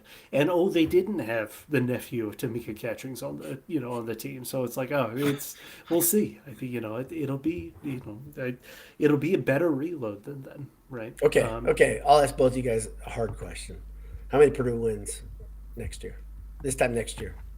25, So- 24, 25. So out of 31 Yeah. games, same Yeah. thing. Out of 31 games, 24, you're saying? 25. Yeah, I like that number. I would probably say the same thing because 24 makes you 24 and Yeah. 7. That's a really good season. That's a great season. That's a really good season. Coming off, the death of Purdue basketball, as many have told me on Twitter.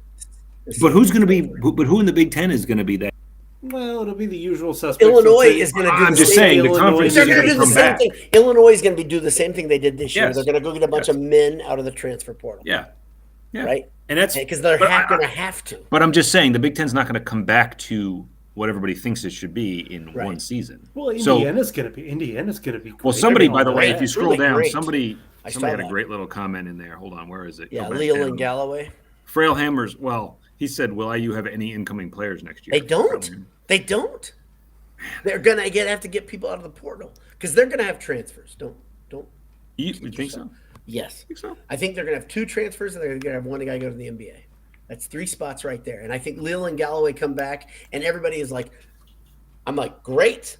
Awesome. Like, I like Galloway, but okay, good. This is what you're hanging your hat on, IU. Great.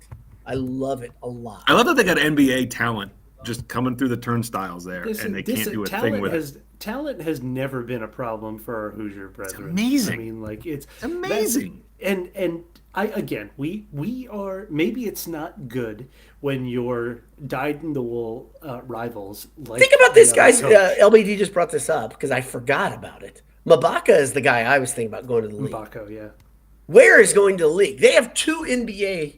Where is definitely. That's 2 really good players going to the league, and they've done jack crap with it. They've been And you think they're going to refill with better than Ware and Mabaka? Woody No. is. We all like Woody. I think it's fair to say we all like Woody. I like him a because lot. I would like he's to not- hang out with him. Yes, Exactly. He's not embarrassing. He is like colors his he beard. That's the only thing. exactly. Oh, he's got he Phil didn't know that. buckets of coloring on Yes. the on the It's so goatee. funny how dark He's it is. he's funny. He's charming. Uh-huh. There are moments when it's like his like press conferences are really interesting, and most importantly, he is entirely harmless. no threat. Zero. Nobody is worried that IU is going to construct a dynasty. By the way, under can I just throw? I'm sorry to jump in on you here, Anish, but Michigan State. I wanted to look what Indiana is 18-13, and they are 10-10 in the league. That is the exact same record as Michigan State. Exactly the same. Michigan State is a lock to be in the tournament. yeah, but It's Izzo, unreal. man. And I looked at that the other day. I'm like, you've got Iowa, IU, Michigan State. Who's the other? There's one other Iowa, team in that group of 4 in the Big Ten. Ohio State. State's right there. Ohio State. The And you're Stars like, right there. They're all like the same. And Yes. everybody's like, yeah, Michigan State's in the tournament. I'm like, screw Yep. you. Look at these other teams. They're all 18 win, not very good, had By the really way- bad periods of the season, never had a great run in the season. I'm glad I looked up the standings because I had a trivia question that I thought of the other day for you guys. You guys Okay. like it when I do this, when I come at you with this. Okay, there are only 2 teams in the Big Ten this year that are winless against ranked teams. Only 2. So 12 of the 14 have beaten a ranked team at least once. Who are the 2 teams who have not beaten a ranked team all season? I think It's tough, right? IU's Because I think Did IU is Maryland? one of them because Is it because- IU and Maryland? Yeah, that's what I would guess. That's exactly it's a what I good would guess. IU and no, it's not Maryland. Not Maryland. Iowa. Nope. Iowa okay. is That 1-6. Yeah, that would have been J Money would not have been able to contain Right. himself. Yeah, he would have even contained that himself. wouldn't have even been a They trivia were. count. I'll give it to you because you'll never get it. It was Minnesota 0-3. See, here's the thing: Minnesota is such a weird team because 2 weeks ago they were playing as well as anybody in the league. Yes. And when I played They were Purdue, playing we so all well. came They're away playing from that so well, impressed and with I'm them. like, I'm Oh, yeah. afraid of this team next year. I- If but they I can feel hold like it he's- together. That Ben Johnson, like he's a former player. He's young. It seems hell like of a he's sprinter. got exactly. Exactly. He can. He didn't even know he's Canadian. so stupid. So dumb. Um, But it seemed like they had him, they had the program going. Well, they don't have the talent to be winning like they did 2 weeks but ago. they do, though. They got the same record as Iowa. I'll tell you why they do have that. Michigan State. Because they got Christie, who is awesome. He's good. He's really good. And they've got Payne, who is incredible. He's like fine. the next great Big Ten big. You think? I do. Wow. I think he's terrifying. I think he's a more athletic version of Cockburn. Oh yeah! Wow. You think he's that? I think he's that much of a menace. Wow. He had a drive when they were in that really good period. I watched a lot of Minnesota for like 10 days. He had a drive versus, and I was like, holy crap, this guy's terrible. He is scary. Like, he's got a quick first step. He takes giant strides, and he can get off the court. That's the difference. I mean, like, I know Edey can get up pretty good. Somebody said he's like a 36 vertical. That's pretty awesome for a guy that's that big. That's crazy, right? But, man, I'm afraid of Payne. And then they've got the midget point guard who's awesome. And I can say that because I, too, Hawkins is very, very good. By the way, Joe Inslee tells me he doesn't watch the show in its entirety because he just brought up Michigan State's net ranking. I don't want to hear about that. We covered that, Joe. I talked about that, Joe. Joe, we talked I need to about steer that. us back I got to the mad comments. about that, Joe. Gosh darn Yeah, it. you should come in here an hour ago. So Olive DJ Azzer or Dijazzer, I don't know. That's when you take the jazz out of it, you dejazz it. I think it's Olive DJ Azzer. That's what I said at first, but No, it's like you're removing the pits. It's like you're removing the jazz from the olives. Yes. right. But Olive DJ Jazzer asked, "What's the historical precedent for their quad win-loss breakdown this year?" And I think he or she is saying just how good it is. Like they're 7-0 against ranked teams. It is unprecedented, I would say. What's the historical precedent? I don't know. You guys brought it up on the podcast a couple weeks ago or last week. Time's a flat circle. But that Kentucky team, it's my favorite Kentucky team of Calipari's era. I was actually disappointed. I was so disappointed. That's the one time I rooted for Kentucky because that team was a great team. That team would have been held up as one of the all-time. That to me, they still are. That team should have gone down as, if not the greatest, one of the greatest teams of all time. Karl-Anthony Towns with Devin Booker coming off the bench, like that's so dumb. What was it? So 6 dumb. lottery picks, something like that. 6 lottery picks. Incredible. Devin Booker coming off the bench. It's the dumbest team ever. It was amazing, and I wanted them to win the title because otherwise they would be lost to the annals of history for only us old people who are saying like, "Oh my gosh, you had to be there," because and also they would have dethroned IU as the last, thank you, for the last undefeated, team out there, and so I wanted them to do it. To me, like they had because they came in to the to the Elite Eight or the Final Four. It was the Final Fours when they played Wisconsin, right? That was was it Final Four? Or was it Elite Eight? It may have been. I don't think they went to the Final Four. I think it was the Elite Eight. But it was 38. I remember they were 38. Wait, who? No, that Kentucky team. They went to Final Four. I saw them lose to Wisconsin. Yeah, so there was in person. I was there. It was in Indianapolis. So it was Kentucky, Wisconsin in the Final Four. They were 38-0. Yeah. And that's the team. That's so much fun. It's the only time I've ever had fun watching Wisconsin win. Oh yeah, I mean Decker and it was so fun. Kentucky fans suck it. Oh yes. It was good. The downside for that Kentucky team to go undefeated would have been just dealing with Kentucky, Kentucky fans. Right. But so to answer Olive DeJazzer's question here, it's like those are the types of teams. Yeah, big DJ. Those are the types of teams that even you can extend it to 2 years. Like the quad one, I don't think Purdue lost a quad one game in the last 2 years. Maybe one of the 3 losses each, or one of the 3 losses this year is now like a borderline. I think they call all of their losses quad one this year. Oh really? Yes. What? They got upgraded. Wild. They're all quad one losses, and that's another that actually strengthens you. Ask Michigan State and ask Joe.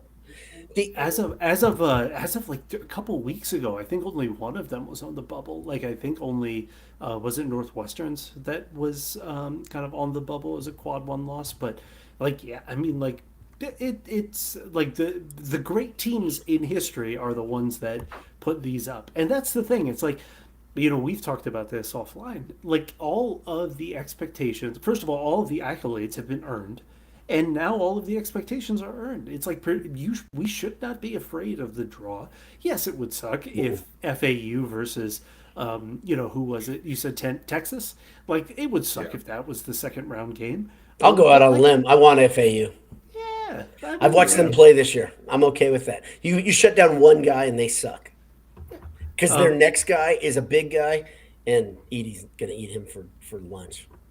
So but I think their scorer is awesome. The kid from Gary, he is Davis. Yeah, John L. Davis. He's awesome. When he's on, he is freaking stupid good. It's But he's not always on. everything that this Purdue team has done has earned every high expectation, and it is healthier to function as if Purdue was one of the great teams of this era, and like just say yeah, sure, whoever, like Right. All comers. anybody, it's fine. Because that's the attitude that this team has to take. They Yeah. can't. I think what they often were in the last couple of years was they kind of took those easy games for granted. Even these losses, these three losses this year, I don't think that they took those games for granted. I think they came in and they wanted to fight. You know what I mean? Like it's not like I don't think they took us overlooked for them. granted. I think they took us for granted. So I don't think they're going to take, to your guys' point, I don't think they're going to take the 16th seed for granted. No. I don't think they're going to take the 8-9 for granted. Like they are going to come in and want to take care of business. And so it's like we should function the same way. It's like this is just line up anybody and it's fine. I'm not looking at the path. I'm not really worried about it because Purdue should. I'm line worried up about the well. 8-9. That's still. We get me to the second weekend, and I'm going to take a Hell big yeah. deep breath. Big deep breath. Purdue Because, plays well. like I Drive said, to Detroit, huh? and then drive to Detroit. Yeah. Why the hell not? I mean, like at that point, you say, "Boy, Detroit." What a You scenic- want to get in an argument, by the way. I used to work for a company based out of Michigan, so I worked with people from Detroit in the area. And if you say the words that are true, about Detroit's a Detroit. shithole, then they get very mad. And I'm like, I'm driving in it right now. People aren't stopping at stoplights because they know there's no police present. I'm looking around and I'm watching just blank lots go by me because people have burnt these houses down. I can see what I'm looking at, right? And I know it's gotten better, Detroit guy. I know it has, okay? It's still gracious going to that Hey, city. listen, man. If they take us to the Final Four, if Detroit takes us I'll to love the it Final forever. Four, My I'm favorite good is with it. city. I'm good One of with my it. top 3 cities. Indianapolis, Detroit, San Francisco. and then And then Phoenix. What a yeah. triumphant like I'll like. take it. I mean, Indy's fine, obviously, but it's not anything special. They're there all the time, Yeah. and then they go to Detroit, and then they would go to Arizona. Yeah, I know Phoenix. I know exactly. We had Houston or we had New Orleans, but I'll take Phoenix. I'll win a title yeah. in Phoenix. Oh yeah, yeah. Jacob Foster says, no way B Dowd is still watching the FDU game. Correct. LBD mercifully let me off the hook. We are now watching conference championships, it looks like to me. Dick sells to do the AJ's ad so we can grab some good. I guess he means some food for hour 2. Yeah. Oh, yeah. Yeah. I haven't even talked to Adam yet, but I'm going to be on location at AJ's on Sunday. For I each know game, it. right? For each game of the tournament. For each game, exactly. No, I'm going You like to I'm be gonna go- surrounded by other people. I'm going to bring my microphone, and I'm going to be there for the tournament draw reaction show. Nice. So I I'm like gonna be at AJ's Next Sunday. Next Sunday, This as coming spring Sunday. break is coming to an end. I'm gonna go there, and I'm It will gonna be prove to you guys that I students. like to eat AJ's food, and I think that's what I'm gonna do. I I know some of you don't believe it. I'm Looking at me, skeptical. Yeah. you're like, yeah, he's so slim. Prove it. Yeah, prove it. Thin guy. I hear you saying it. I know you say it, but I will. I'll prove it. I'll eat lots of waffle fries with delicious Chipotle ranch and cheddar cheese sauce. Boiled Dad could use some Bob Ross most days. That was a comment on the side. Yes, he could. Many days. Yes, he could use it. correct. After many Purdue games, he could use some Bob Ross. What do you mean, happy trees? What do you mean? Happy little trees. Happy little trees. Breathe in and out. Oh, boy. Gosh. Joe Ensley, the epicenter of college basketball universe. I'm assuming he's referring to AJ's on Yes. Vine. Yes. Exactly. By the fire station. AJ's on Vine. Head towards the fire station. Listen to my dad. Head towards the fire station and then turn around. Because And if you then head turn towards the around. fire Take station. a hard left, and you'll see AJ. Or right, depending on where you're coming Depending on from. where you're coming from. It's true. It's true. Just get to the fire station and Just yell, get to the "AJ!" fire station. Yes, and you'll feel Or just the boiled sports. Just yell boiled sports. yell Wow. boiled sports. You don't have to wait till you get inside. Just start yelling it. I was there just before the Minnesota game. Yeah. And I did meet somebody whose name is escaping me now because it's been weeks and that name has gone, but I will In fact, you remember remember the interactions as a lot. I'll remember Dan Lefevre. I forgot an actual human that said, "Hey, I'm here because you guys recommended this place on your podcast." Yeah. I was like, "Yes, why? Thank Isn't you." that amazing? Doesn't it make you feel like I don't remember that gentleman's Drunk name, with power. but I drunk remember. with power? I remember Dan Soon to be Lefevre. drunk with a pint. Please, and look For for the our boiled little sports. look for the sports magnets at the What, bottom. we haven't learned what to call him yet. Every one of us is like Magnet. the thing. No, the Adam was puck, very the clear. magnet, You call the thing. it a magnet. And I was like, I'm gonna call it a puck. Nope, you don't call it a puck. It's a magnet. It's A not a pint puck. puck sounds cooler. It is a though. magnet. Yeah, I like puck. I like the pint It's puck. literally a magnet. Yeah, It is just a magnet. So But can take it here's off, the thing, guys. put No it on your kidding. fridge. You put it on your fridge. Exactly. You get this free party favor. You get a beer. You get a pint at AJ's. You get a party favor. Take it on. I'm just with gonna go there and drink beer until I get one. you. Exactly. That's what I would recommend everybody do. Give me another one. doesn't. I want the boiled sports magnet puck. Also, when you're on the interwebs, yep, you should buy Anisha's sweatshirt because That is my favorite I love Purdue this sweatshirt one. that's out there I right love now. This one. I just got it. I haven't washed it yet. Home Field recommends washing it before you wear it because No. it turns soft and everything. I think it's so soft out of the package. it is very It soft. turns even softer afterwards, so I'm gonna try this. It's as soft but as it's my midsection. beautiful. Oh, it's nice, and I love the seal. I'm a sucker for the Purdue seal, for the Griffin and the seal. Oh, this is great. Homefieldapparel.com. Enter Boiled23. We're still time traveling. Still, Yep. Okay. They told me that's still Time travel. time traveling. Great, Yep. great. We're going back in time. The 23-24 season. Yeah. 23, Jaden Ivey. Boy, it's the 23 is for Jaden Ivey. Okay. Boiled 23 for 15% off your first order at Homefield Apparel. Be as comfy as I am right So now. can we tell Lounging. the insight that should we not tell the insight that you said, Anish, right before we came in Maybe here? if Can you're we do getting a that? hoodie, Yeah. and this is your first hoodie from Homefield in a while, maybe size up. Size up. Because Yeah. it'll be Here's nice. the thing: if you are usually, let's pretend you're like you're an XL. You're like I am an XL. Like you're at the edge, the upper edge. You're of an true XL. XL. You're an XL. Okay, you may want to bump up your hoodie if you like a soft, cozy, that experience where you're getting hugged by the hoodie. Bump up to the double XL. I'm being hugged right now. Yep. Hugged right now Yep. by Homefield Apparel. Happens to all of us. Yep. Yeah. So you guys, do you care about the next week at all? Not at all. Or would you like them just to Wait put until the selection show.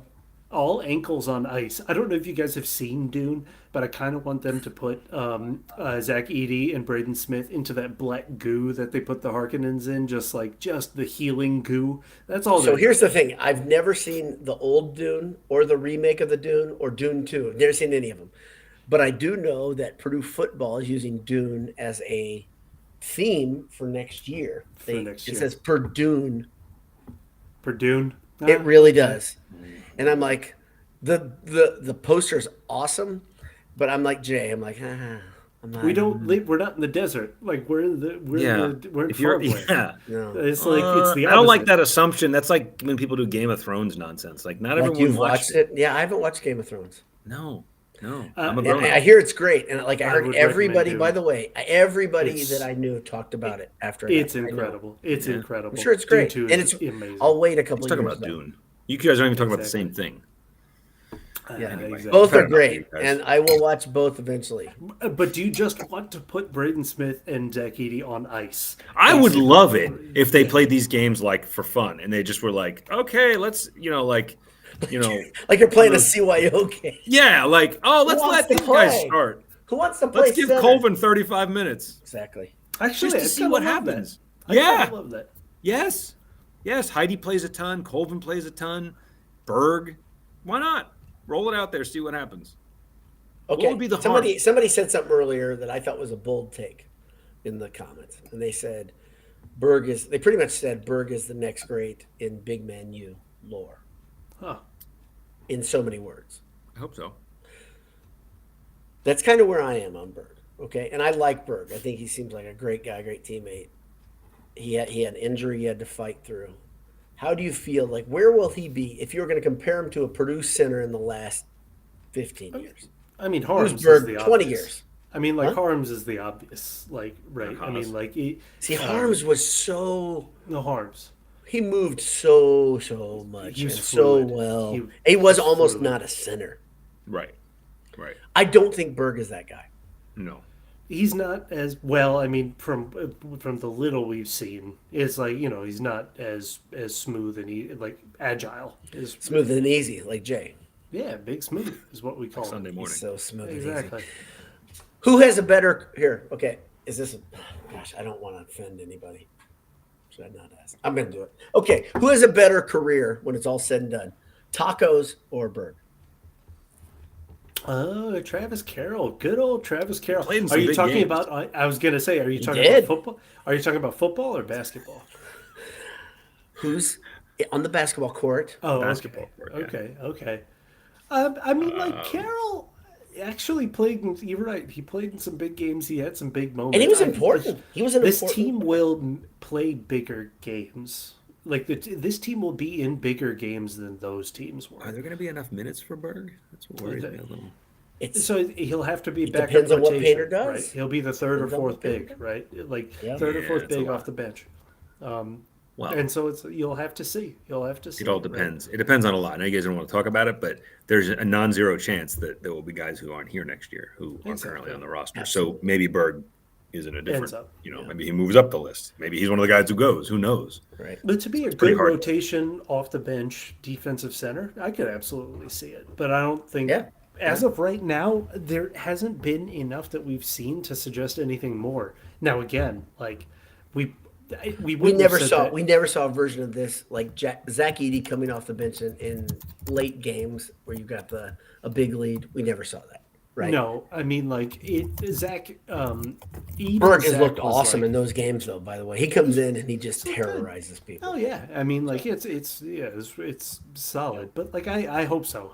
I hope that he kind of shows up there, but Yeah. as of right A lot now, of yeah, people give think them we all. should tune in. By the way, they think we should have talked more about this season.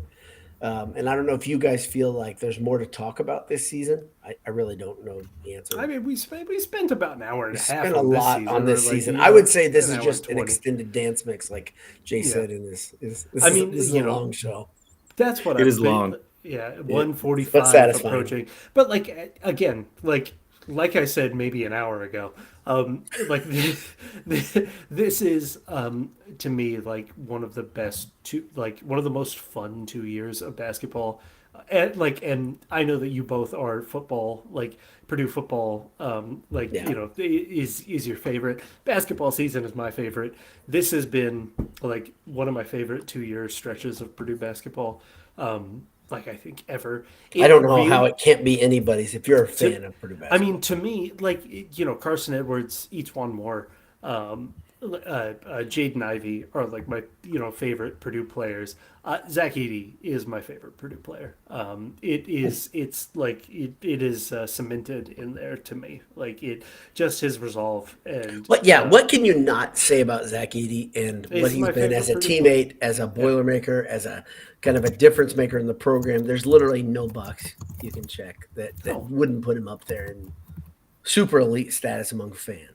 Yeah, I mean, like, and he is Purdue basketball kind of personified, right? Which is like this perennially under-recruited, overachieving, dominant big, like that is smoother, faster, bigger, stronger than everybody else out there. That did that like over the course of over the development over time. It wasn't kind of immediate, like.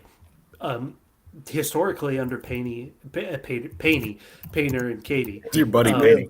exactly. And by the way, astounding that it's going to be. It is going to. You can lock it in. It's going to be 50 years, and we'll have two coaches.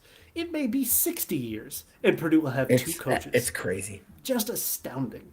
It's wonderful. But like developmental program under like historically under those two with a Glenn Robinson outlier, right?